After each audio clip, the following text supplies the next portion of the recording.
Hi, and welcome to Beard and Loathing, where we're not going to start the episode with a hook like, I just filled my pool with 100,000 fidget spinners.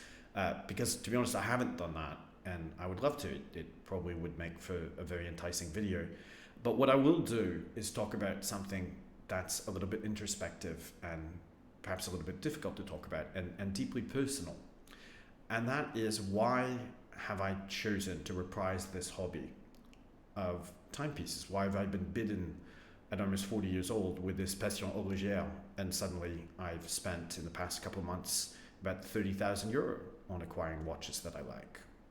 And if you'd asked me this question yesterday, I wouldn't have been able to answer it. But this evening, when I was out wearing my Jaeger LeCoultre Tribute, which I just acquired, very fun, versatile piece, I was thinking about it, and I realized that what it is that I'd like to have time back, and I can't. And what I can have is physical manifestations of how much I value that time, and I've come to value it. When I was a child, I used to wear a Casio watch, like many of you, and I wore it all the time. I didn't take it off to shower, or swim in a lake, or do anything really. It had 6 modes, and I would cycle through them often, and it occupied a certain portion of my mind at all times. I enjoyed thinking about it. And so when I got back into watches, people who knew me as a child, namely my family, didn't bat an eyelash. They thought it was absolutely in character, and I didn't examine it much either. But when I do examine it in the context of the choices that I've made in the past few years, it becomes limpid and evident that it is, as I say, a way of trying to hold on, to grasp the time that I felt has slipped through my fingers of late. In very early 2019, I was laid off from my job. We had a new vice president of engineering join us, and he didn't care for me very much.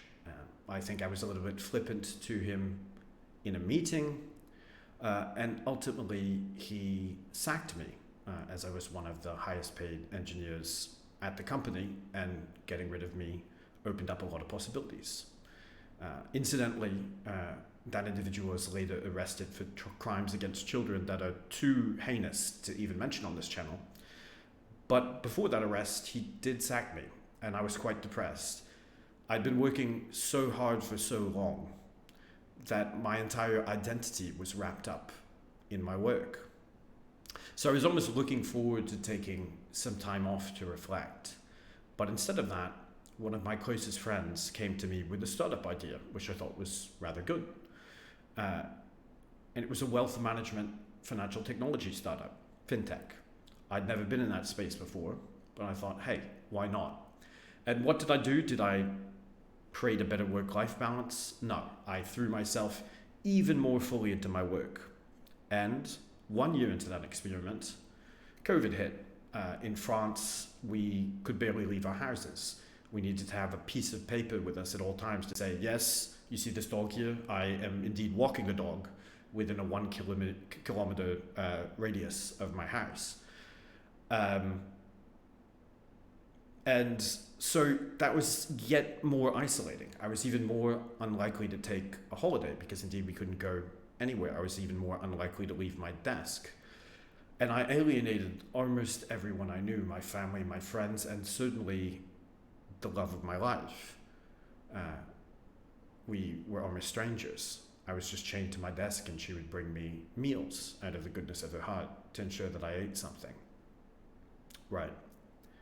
So fast forward to now, I haven't exited that toxic relationship with work, and I'm about to turn 40, and I've become attached to these objects, which are physical manifestations of my newfound respect for time that I can't have back. I find them beautiful on their own and lovely to look at and to think about. But what's behind it is perhaps a deep longing and a deep sadness for misspent seconds, minutes, and hours.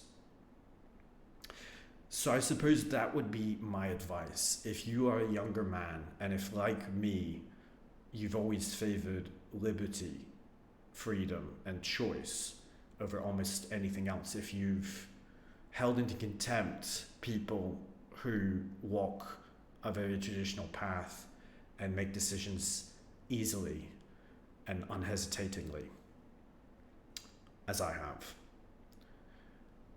then I would advise that we don't have as much time as we think, that it does accelerate as you age, that all the things that people older than you have told you are true in that regard, and that we come to regret only having been able to walk at the periphery of experiences that were within our grasp just years or decades ago, right?